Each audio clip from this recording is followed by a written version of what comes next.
having seen the concepts of electron diffraction and how a diffraction pattern is obtained within a transmission electron microscope, and seeing the ideas of the diffraction pattern being formed at a backfocal plane. So, understanding the diffraction pattern is actually projection of information at backfocal plane recorded on the screen. You would actually get diffraction patterns. Let us try to revisit some of the basics of crystallography and concepts of symmetry, which are useful to understand before we start obtaining diffraction patterns, before we understand the concept of tilting within an electron microscope, and understanding how the demonstration of electron diffraction is within a TEM. So, let me bring you to a very simple concept on what exactly is crystal structure and how do I define lattice or motif or a crystal structure. Let me show you a very simple image. The ideas of what I am showing you now are actually from basic texts on electron diffraction. You can either look at the classical text from Mark de Graaf, or there is another book from Christopher Hammond. You can follow one of these, but let me show you this simple image here.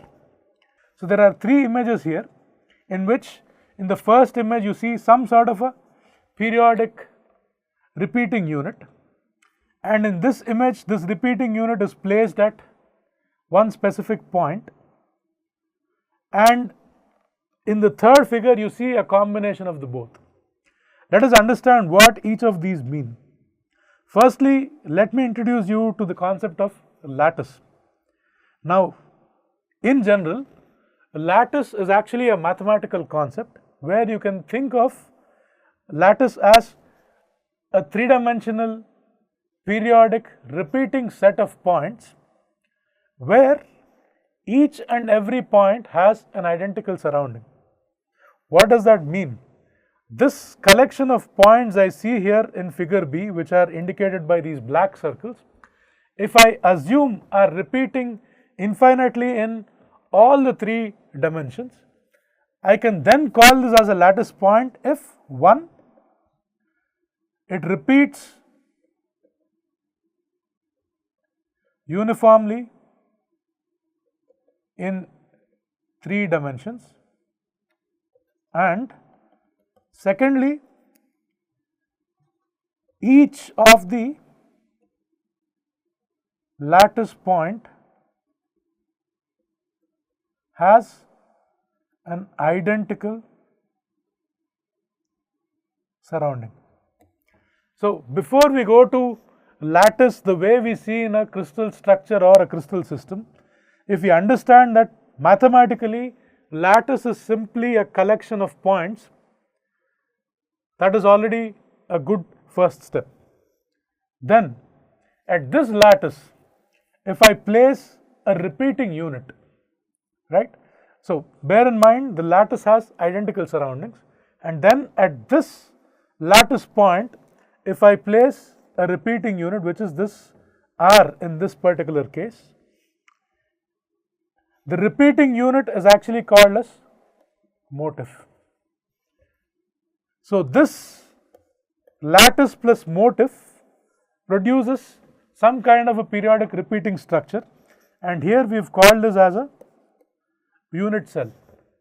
In reality, if I use these mathematical concept of having a collection of points with identical surroundings and a group of repeating units, in this case the repeating units here are now actually identical, but in principle if I want to introduce these concepts into understanding crystal structure, which is also periodic repeating collection of atoms within a sample, I can often have these repeating units not the same actually. For example, this R could be sodium and the other R could be chlorine, and I can place them at some specific lattice points and I get a crystal structure.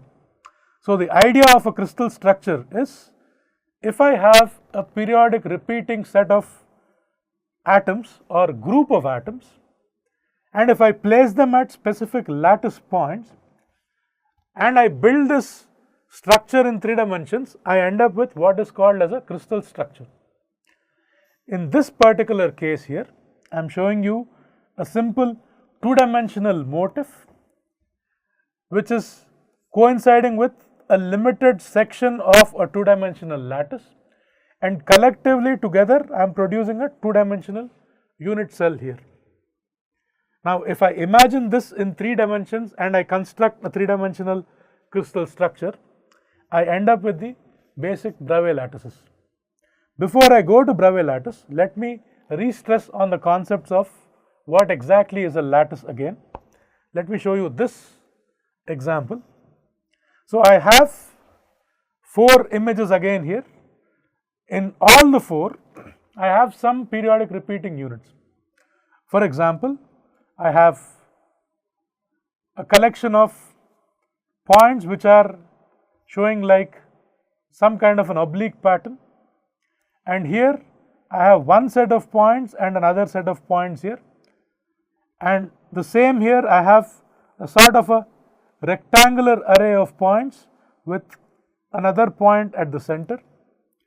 So, if I go by the definition of a lattice, assuming that these are not extending infinitely, if I am just looking at a small portion of this, here because I am not satisfying the condition of having identical surroundings, the options A, B and C are strictly not lattice points.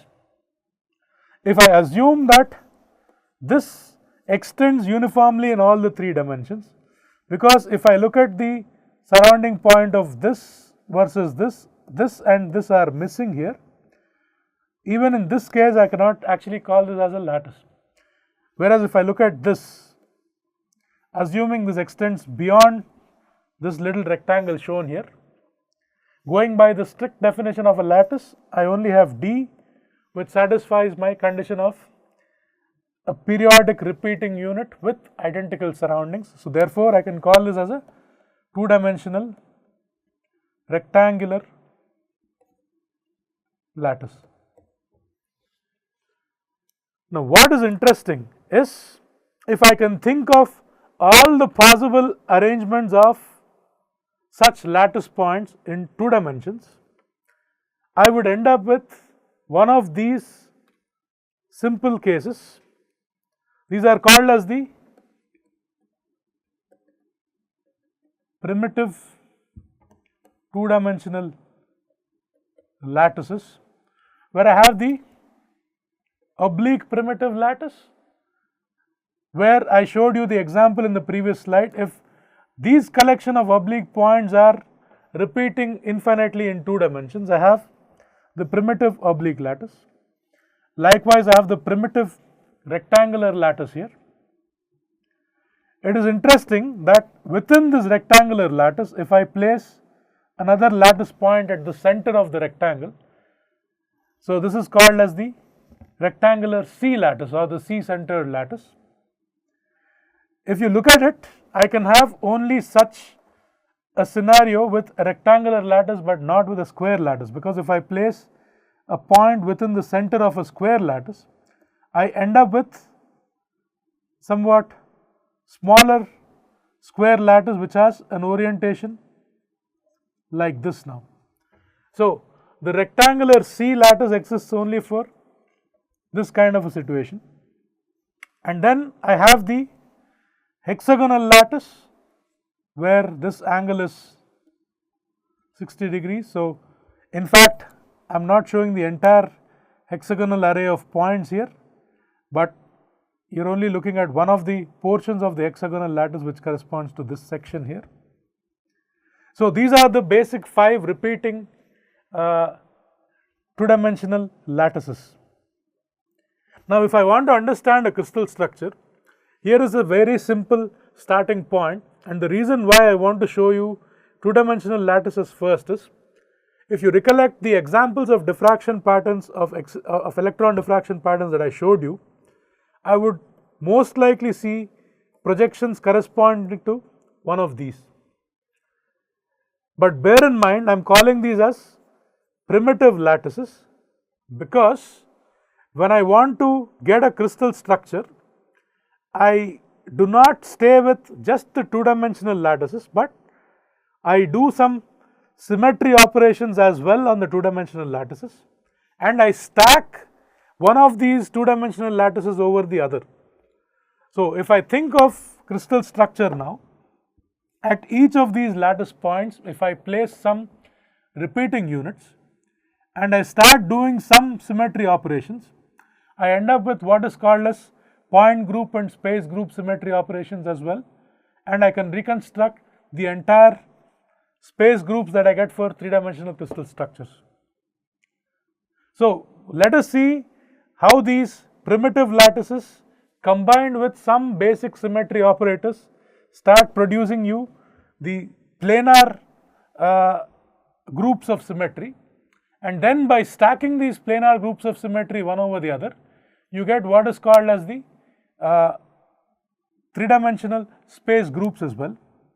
So, if I look at crystal structures and crystal systems, I can look at it as a nice hierarchy where I can start imagining crystal structures as starting from simple collection of points plus motif, and collection of points in 2 dimensions, then collection of points in 2 dimensions plus basic symmetry operations, and then stacking these planar groups which I get by introducing symmetry operations one over the other and building a crystal structure.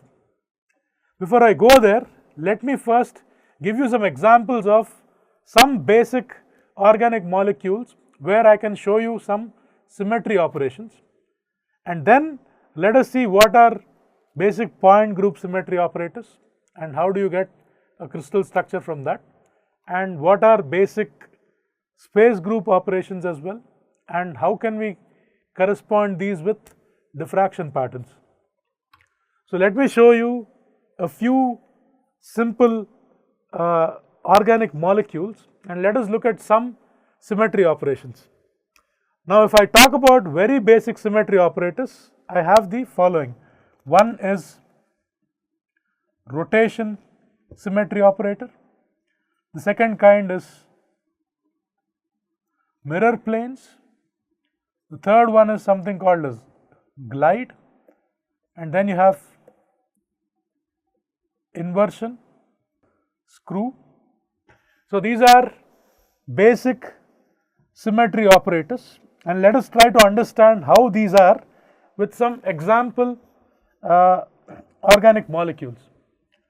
For any object that I can think of, I will always have a rotation symmetry operation. Now, what does rotation mean? For example, if I show you this mouse in my hand, visually when I look at it, there is as such no symmetry. Now, how can I look at a symmetry operation is, if I carry on a particular symmetry operation, let us say rotation, I have to identify where my axis of rotation is. For example, this particular section of this mouse, if I think of a symmetry axis over here, so if this is my rotation axis, if I rotate about this axis through 180 degree, I get a structure which is appearing like this, and if I now rotate it by 360 degree, I get a structure which is looking exactly similar to the starting point. You can define the rotation symmetry operation with the angle of rotation that you do. So, typically for every object, irrespective of how symmetric or asymmetric it is, you will always have a 360 degree rotation axis. I have one axis of symmetry here or one axis of symmetry here, and I can imagine several axes of symmetry all through a three-dimensional object, which will always satisfy my 360 degree rotation.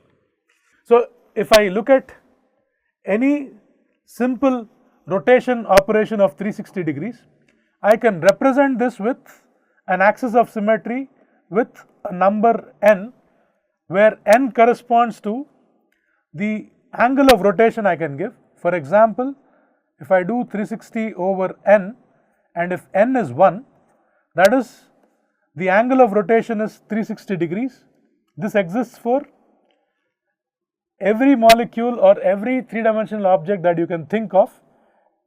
You can get a 360-degree rotation operation. If now n becomes 2, that means if I have an object where I can obtain the same kind of structure repeated by 360 over 2, which is 180 degrees, I call this as a two-fold rotation axis. If I now replace this n with 3, that is, if I have a 120-degree rotation, I can call it as a three-fold rotation axis. So, for example, on this molecule, I only have a one-fold rotation axis. On this molecule, I can see that there is a mirror plane here, and on this molecule, I have a rotation axis like this or like this, where I do a 180-degree rotation, I get back the same kind of a structure again. The same applies to all the examples given here. I have a rotation, two-fold rotation axis here. I have a three-fold rotation axis here. So, about this point, if I rotate it by 120 degrees, I can get the same structure again. So, likewise, when I think about rotation as the simplest symmetry operation, I can define it by 360 over a certain number, where this n corresponds to the axis of symmetry, and for most common crystal structures, I either have a two-fold, three-fold, four-fold or a six-fold symmetry operation. There are some special cases called as quasi-crystals where I have a five-fold symmetry. I will not touch upon it now. But the whole idea of introducing this is, at each of the lattice points that I saw previously on a two-dimensional lattice, if I now start using these simple rotation or mirror symmetry operations, I can produce two-dimensional repeating patterns which are slightly away from the primitive two-dimensional plane lattices, which are most commonly used or relatable to three-dimensional crystal structures that we see. So, if I think of rotation as a symmetry operation, I simply take an object and rotate it through an angle, and I see what angle of rotation retraces or reproduces my initial structure. When I talk about mirror, the example is shown here. There is a mirror plane here, there is another mirror plane here. So, you have through a mirror operation the repetition of the periodic units which can be thought of.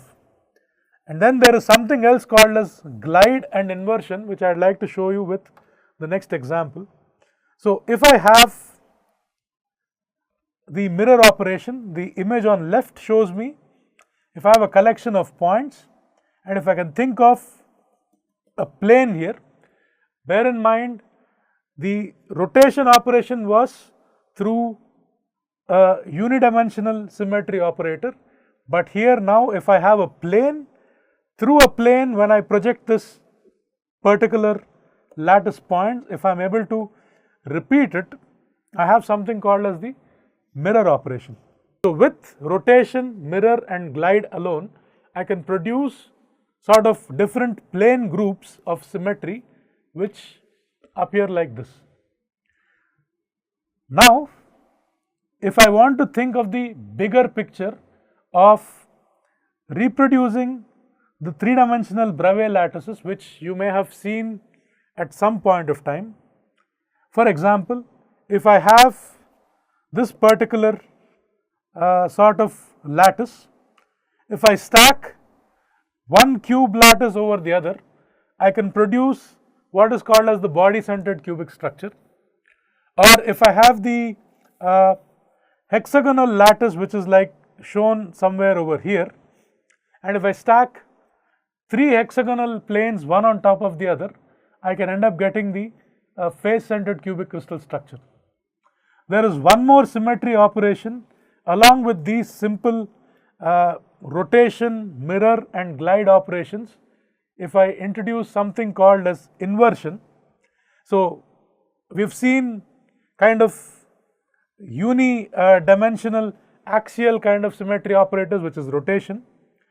You have seen planar mirror kind of symmetry operators, and you have also seen some kind of planar or some kind of translational symmetry operators, which is a glide operation.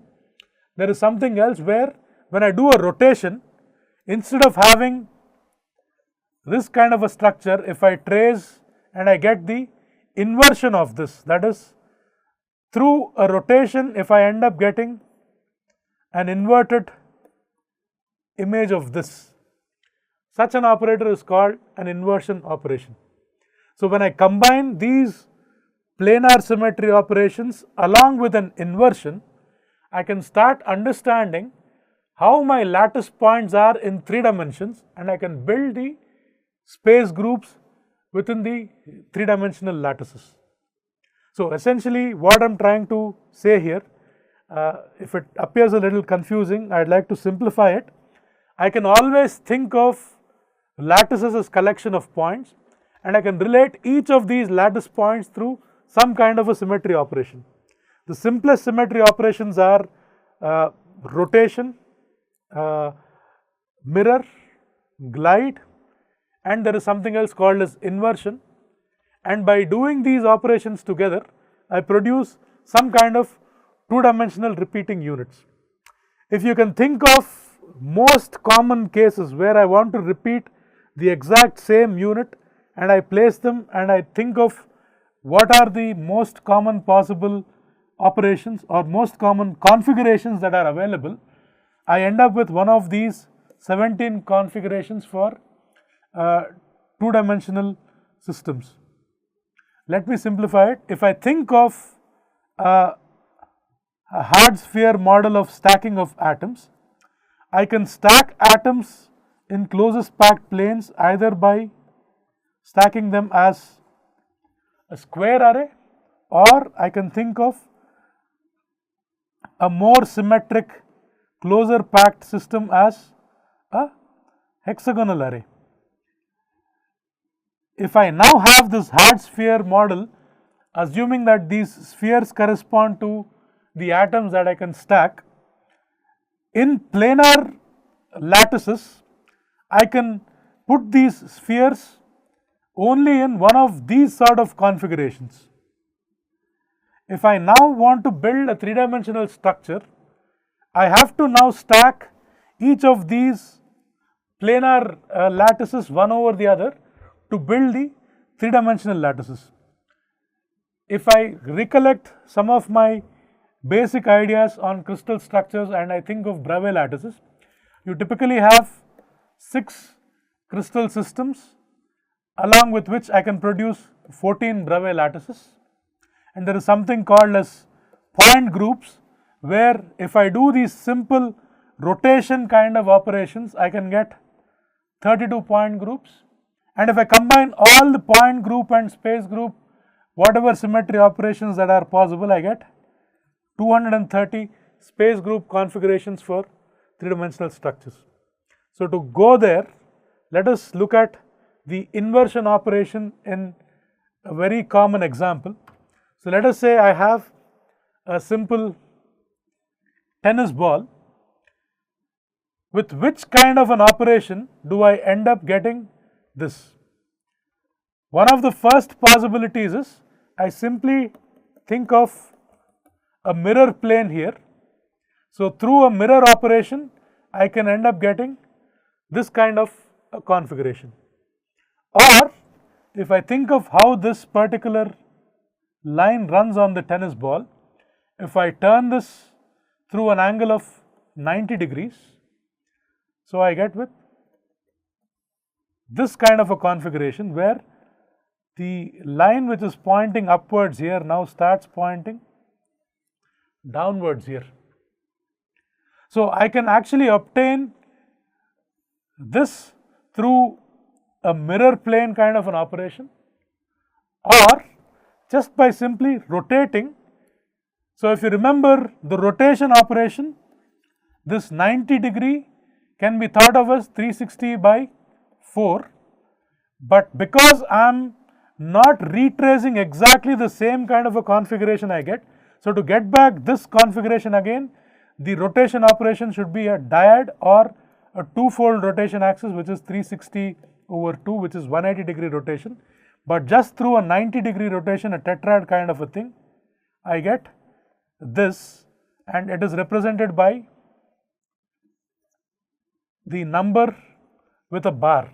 So, if I say my rotation operation is represented by a number n, the inversion operation is represented by a number n bar, where so the various rotation operations were either two-fold, three-fold, four-fold or six-fold rotation operators. I can similarly have 2 bar, 3 bar, 4 bar or 6 bar, depending on what kind of a system I am trying to build at.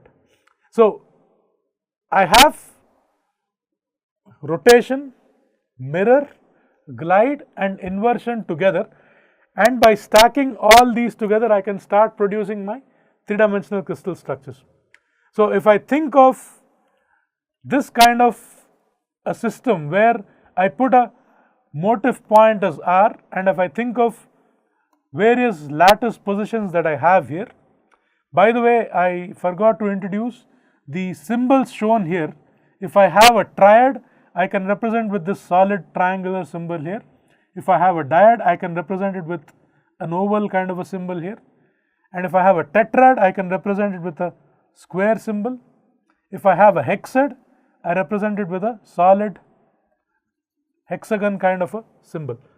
So, these are my rotation symmetry operators.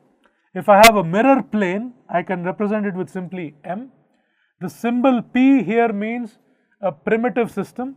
The symbol C here means a C-centered system.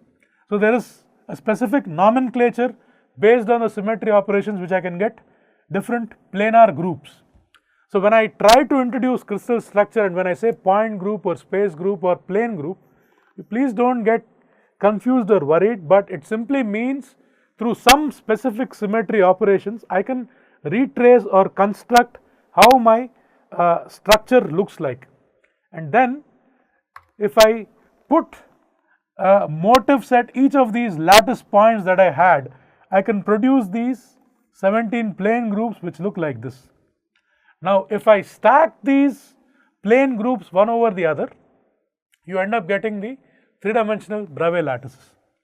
So, as a fun exercise, I can suggest you guys to try out, take each of these plane groups and then try stacking one over the other and try determining by stacking which of these oblique lattices or rectangular lattices you end up getting these crystal structures. I am sure most of you might have seen when I say what is a unit cell or what is a crystal structure, you would start thinking as simply the Bravais lattices, and anyone would say that there are 14 Bravais lattices and they belong to 6 or 7 crystal classes. I am saying only 6 because I can think of rhombohedral as a sub-lattice of hexagonal, but nonetheless these are called as my Bravais lattices, and from stacking of these plane groups I can end up getting the three-dimensional Bravais lattices. If I think of all possible plane groups which I showed you here, from these 17 plane groups by different combinations, for example, by stacking 2 oblique lattices, I can get the monoclinic structure here. If I think of the cubic C lattice, I can think of 2 square lattices stacked one over the other with the secondary plane here displaced by a small unit vector. If I think of the orthorhombic C lattice, I can think of it as a C-centered rectangular lattice stacked with another C-centered rectangular lattice. So essentially what I am trying to build towards here is, when I talk about space groups in three-dimensional crystal structures, I can always obtain them by stacking these sequence of plane groups one over the other. And why is this important, or how is it related to the context of electron diffraction is, when I stack my unit cell with one of these crystal structures along the electron beam direction, I end up seeing a projection of these kind of lattices in my diffraction pattern, and I end up seeing usually a diffraction pattern which appears like one of these projection lattices. It will actually help you relate to the diffraction patterns that you obtain in a transmission electron microscopes, and I am sure it is impossible to remember all of these, but if you have a feel of it or an idea of how this happens, you can actually get to solve your crystal structure better when you are practically handling these on the microscope. There are a few more concepts that I want to introduce before we go to the demonstration session on the microscope. So firstly, there is something called as the point group symmetry operation. As an example, let me take this simple cube lattice here in 3 dimensions. I can think of various symmetry operations, such as if I draw a line through the center, I have a 4-fold symmetry axis here. If I draw a line through the body diagonal, I have a 3-fold symmetry axis. And if I think of the line that goes through here, I can have both 2-fold or 4-fold symmetry axis. But what I now have is these 3 different symmetry operations together are now coinciding with each other, and they are within my primitive unit cell that I have here. So all these possible configurations of symmetry that I can get with these rotational symmetry operations, which are coinciding at one single point, I can group them together and call them as point group symmetry operations. Okay. So if I extend this to a slightly more asymmetric system, I can have a tetrad here, or I can have a dyad here, and they are coinciding. So I am showing you the simplest cases because it is easy to imagine or define what a point group symmetry operations are with this kind of an example. But for every crystal system, you can always think of various point group symmetry operations, and typically there are 32 such symmetry operations which exist on these 6 or 7 Bravais lattices, with which you can produce the 32 point groups, and with all of them together I produce 230 space groups. I think it is humanly impossible to remember all of these point groups or space groups. So there are these standard tables of crystallography, and fortunately there are some excellent simulation softwares available. You can think of Crystbox, Crystal Maker, Recipro, JEMS.